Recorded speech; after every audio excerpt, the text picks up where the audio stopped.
জনপ্রতিনিধি যারা হয়ে উঠবেন অর্থাৎ প্রার্থীরা বিভিন্ন দলের তারাও কিন্তু ভোট ময়দানে প্রচারটা চালিয়ে যাচ্ছেন। সকাল থেকেই তারা প্রচারে জোর দিয়েছেন। তারা পদ্মফুল শিবিরের হতে পারেন, তারা ঘাসফুল শিবিরের হতে পারেন, অথবা বাম প্রার্থীও হতে পারেন। এবং সেই জায়গা থেকে আমরা দেখতে পাচ্ছি শুভেন্দু অধিকারী আজ তিনি নিজের জন্য নয়, আজ তিনি প্রচার করলেন মহেশতলায় যিনি বিজেপি প্রার্থী সেই সুভাষ পাঁজার জন্য। এবং তিনি একেবারে 100% নিশ্চিত, আত্মবিশ্বাসী যে বিজেপি এবার দিকে দিকে জিতবে, বাংলা জুড়ে বিজেপির জয়গান হবে, জয়ধ্বনি হবে এবং সেই সঙ্গে তারা পরিবর্তনের সরকারও গড়বেন, একথাও তারা বলছেন।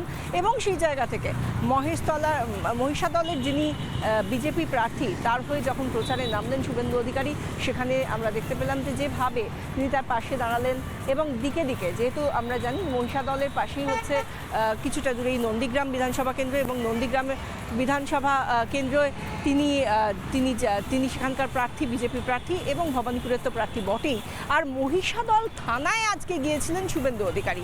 সেখানে গিয়ে তিনি পুলিশের বিরুদ্ধে, কর্তব্যরত পুলিশের বিরুদ্ধে ভয়ঙ্কর অভিযোগ করছেন। তিনি বলছেন যারা বিজেপি কর্মী তাদেরকে অন্য দলে যোগ দেওয়ার জন্য মহিষাদল থানার ওসি এবং অন্যান্য কিছু অফিসার তারা নাকি জোর করছে, ফোনে তাদেরকে বলা হচ্ছে, সেই ফোনটা করছেন কে?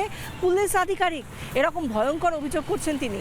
এবং পুলিশকে নিয়ে যখন তিনি কথা বলছেন, তিনি এটাও বলতে ছাড়েননি যে আগামী দিনে তার কাছে অনেক নথি রয়েছে যেখানে এই ধরনের বিষয়গুলো সামনে আনা যাবে। তার কাছে সে সমস্ত অকাট্য প্রমাণ রয়েছে, শুভেন্দু অধিকারী বলছেন। এবং তার থেকেই তিনি বলছেন যে এই ধরনের কাজ কিন্তু পুলিশের কাছ থেকে কাম্য নয়। নীল সাদা রং করে দেওয়া হয়েছে থানাগুলোকে। তার মানে কিন্তু নীল সাদা রং করে দেওয়া মানেই তৃণমূলের পার্টি অফিস নয়। পুলিশের যে থানাগুলো বা পুলিশ স্টেশনগুলো সেগুলো কিন্তু জনসাধারণের জায়গা, সেখান থেকে পরিষেবা নেয় জনসাধারণ। কোনো পার্টির দলদাস হয়ে কেউ থাকতে পারে না, সে কথা আজ মনে করিয়ে দিলেন শুভেন্দু অধিকারী পুলিশকে। মহিষাদলের কালচারটা এই ছোট লোক তৃণমূল নষ্ট করে দিয়েছে। মহিষাদলের কালচারে কোনোদিন এই ধরনের ছিল না। এখন যেগুলো এখানে নেতৃত্ব দিচ্ছে এগুলো তো রাজনীতির লোক নয়, এগুলো ছোট লোক।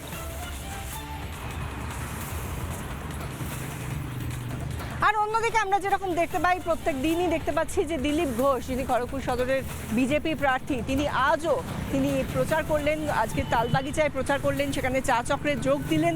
সেখানে যেরকমভাবে তিনি মানুষের সঙ্গে প্রত্যেকটা দিনই কার্যত আমরা দেখতে পাই, শুধুমাত্র ইলেকশন এলে বা ভোট এলে নয়, তিনি প্রার্থী হলে তাই নয়।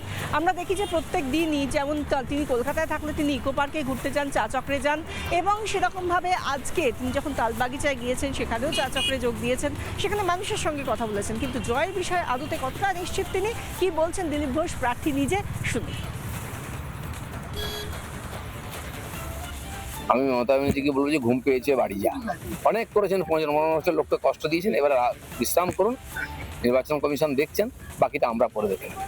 তিনি একেবারে আত্মবিশ্বাসী, 100% আত্মবিশ্বাসী, প্রত্যেকেই কিন্তু এটা বলছেন। এবং আগেও তিনি বলেছেন, এবারও তিনি বলেছেন যে কিভাবে তারা একটার পর একটা জয় নিশ্চিত। এবং শুধু দিলীপ ঘোষই নয়, সজল ঘোষের দিকে যদি আমরা দেখি, তিনিও প্রচার করেছেন। তার বরানগর কেন্দ্র বিজেপি প্রার্থী, তিনি সেখানকার, তিনি বেলগাছিয়ায় গিয়েছিলেন প্রচারের জন্য। এবং সেখানে গিয়ে মানুষের ভিড়ে তার সেই মাইকটা কিন্তু হাতে রয়েছে, যেটা আমরা প্রত্যেক দিনই দেখতে পাচ্ছি। মাইক হাতে নিয়ে আরও বেশি মানুষের কাছে যাতে নিজের কথা পৌঁছে দেওয়া যায়, নিজের কণ্ঠস্বর যাতে পৌঁছে দেওয়া যায়, সেই জন্য সজল ঘোষ হাতে মাইক নিয়ে কি বলছেন, সেখানকার মানুষ সম্পর্কে কি বলছেন, সারা সম্পর্কে কি বলছেন, শুনুন। বরানগরে সায়ন্তিকা দেবী এমএলএ হতে পেরেছেন একটাই মাত্র কারণ, সে কারণটা হচ্ছে বিরোধীরা ভোট ভাগাভাগি করে ফেলেছে। বিরোধীরা সংঘবদ্ধ না হলে সায়ন্তিকা দেবীদের সম্ভাবনা বাড়ে। আমরা বলছি তৃণমূলকে হারাও। আর এর মধ্যে আমরা তাপস রায়কেও দেখলাম, যিনি মানিকতলার প্রার্থী বিজেপির। তিনি বলছেন যে শ্রেয়া পাণ্ডে তার কাছে কোনো ফ্যাক্টরি হতে পারে না। শ্রেয়া পাণ্ডে অর্থাৎ তৃণমূলের যিনি প্রার্থী হয়েছেন মানিকতলা কেন্দ্রে, তাপস রায় একেবারে নিজের জয়ের বিষয়ে একেবারে তিনি আত্মবিশ্বাসী, আত্মপ্রত্যয়ী এবং দৃঢ় ভাবনা থেকেই তিনি বলছেন যে এটা কোনো বিষয় নয়, যারা কাজ করতে পারবে মানুষের জন্য শুধু তারাই টিকে যাবেন এবং প্রার্থী হিসেবে বিজয়ী হবেন, কথাই বলছেন। আর এই সমস্ত কিছুর মাঝখানে আমরা দেখতে পাচ্ছি কোথাও গিয়ে যেন তালও কাটছে, কারণ লক্ষণ ঘরুই যিনি বিজেপি প্রার্থী এবং তিনি যখন দুর্গাপুর পশ্চিমে তার কেন্দ্রে যখন তিনি গেলেন প্রচার করার জন্য, সেখানে গিয়ে দেখা গেল যে তৃণমূলের সেই অসভ্যতা, চিরাচরিত অসভ্যতা তারা কিন্তু শুরু করে দিল। তারা সেখানে গিয়ে লক্ষণ ঘরুই যখন প্রচার করছেন, সেখানে গিয়ে তারা তাদের স্লোগান অর্থাৎ জয় বাংলা স্লোগান দিতে শুরু করলো। কিন্তু লক্ষণ ঘরুইরা বা বিজেপিও নিশ্চয়ই কোনো রকমভাবে থেমে থাকার পাত্র নয়, তারাও জানে কীভাবে রাজনৈতিক বিষয়টাকে রাজনৈতিকভাবে প্রতিহত করতে হয়। সেই জায়গা থেকে তারাও পাল্টা স্লোগান দিলেন। কিন্তু এই নিয়ে কি বলছেন লক্ষণ ঘরুই, শুনুন। যাই করুন, যাই চেষ্টা করুন, জয় বাংলাকে বলে পশ্চিম বাংলাদেশ করার চেষ্টা হচ্ছে। মাত্র গুটিকয় 2-3 জন লোক তারা করছিল, ইয়াং ছেলে আমার সাথে হাত মেলালো, কথা রিল করে আমার রংটা কলিয়ে দিন। তারা চাইছে না মন থেকে, পয়সা দিয়েছে, পয়সা দিয়ে করাচ্ছে। তৃণমূল কংগ্রেসের নেতা বলে কেউ নেই, মন্ত্রী বলে কেউ নেই, এলাকায় কর্মী নেই। শুধুমাত্র কিছু ক্লাবকে দিয়ে, বাদ থেকে কিছু লোককে নিয়ে ভাড়া করে নিয়ে এসে করে তারা করার চেষ্টা করছে। এখন এবার দেখতে পাচ্ছি আমরা যে একটার পর একটা নজর কাড়া কেন্দ্র রয়েছে, যেরকমটা থাকে, কিন্তু নজর কাড়া কেন্দ্রে নজর কাড়া প্রার্থীও রয়েছে। এবং এবারে অরূপ বিশ্বাসের বিরুদ্ধে টালিগঞ্জে প্রার্থী করেছে বিজেপি পাপিয়া অধিকারীকে। টলিউডের যিনি অনেক দিনের একজন শিল্পী, স্বনামধন্য অভিনেত্রী, সেই জায়গা থেকে এবার টালিগঞ্জে তিনি প্রার্থী হয়েছেন পাপিয়া অধিকারী। তিনি আজ পুজো দিয়ে শুরু করলেন তার প্রচার কাজ এবং তাকে আমরা দেখতে পেলাম যে একেবারে প্রথমেই পুজো দিলেন টালিগঞ্জের একটি মন্দিরে। শুধু একটা মন্দিরেই নয়, তিনি বেশ কয়েকটা মন্দিরে তার যাওয়ার কর্মসূচি ছিল এবং সেই জায়গা থেকে তিনি বলছেন যে কি করেছে এতদিন ধরে তৃণমূল কংগ্রেস, টালিগঞ্জের জন্য কি করেছে, গোটা রাজ্যের জন্য কি করেছে। টালিগঞ্জের শিল্পী মণ্ডলী হোক, কলাকুশলী হোক বা সাধারণ মানুষ, সবাই বঞ্চিত। কি বলছেন শুনুন। সব জায়গায় আমাদের উন্নতি দরকার, কারণ এরা বলে উন্নয়ন দাঁড়িয়ে আছে, সত্যি স্টেলমেট হয়ে গেছে, উন্নয়ন দাঁড়িয়ে গেছে, উন্নয়নটা দাঁড়িয়ে গেছে। আর আমরা শুনি রূপকার, কিসের রূপকার?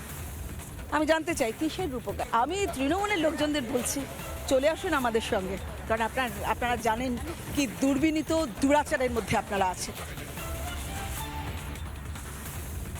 তিনি তৃণমূলের লোকজনকে বলছেন যে আপনারা কতটা চাপের মধ্যে কাজ করেন, নিজেদের বিবেক বুদ্ধি সম্পূর্ণ বিসর্জন দিয়ে কাজ করেন, তাই বিজেপিতে আসতেই পারেন, কারণ যদি কর্মযজ্ঞে সামিল হতে চান বিজেপি আপনাদের জন্য দরজা খুলে রাখছে। এরকমই নরমে গরমে আজকে আমরা প্রচার দেখলাম। নানা ধরনের কন্টেন্ট দেখার জন্য লাইক করুন, শেয়ার করুন আমাদের ফেসবুক পেজ, সাবস্ক্রাইব করুন আমাদের ইউটিউব চ্যানেল। পাশাপাশি অন্যান্য ব্রেকিং নিউজের জন্য অবশ্যই চোখ রাখুন রিপাবলিক বাংলায়।